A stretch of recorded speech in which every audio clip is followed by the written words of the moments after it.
Sira ba ang solar lights mo? Walang budget para pang paayos. Kaibigan, usap tayo. Isang magandang araw na naman po sa lahat, lalong-lalo na sa mga subscribers ko.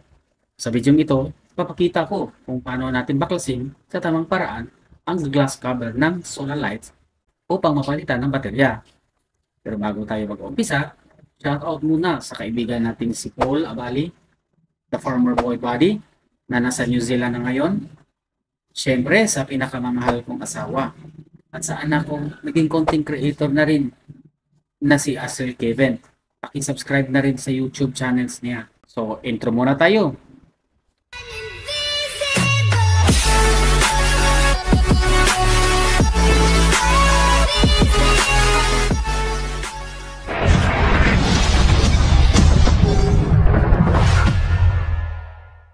So, umpisahan na natin ang pagbaklas ng glass cover ng solar lights. Pero bago ko ito pinag-isipang baklasin, syempre pinag-isipan ko muna kung ano ba talaga ang sira ng solar lights kung nabili.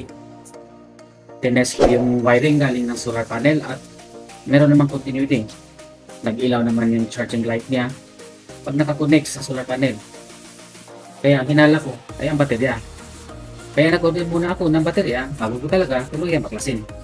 So watch till the end.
A few moments later.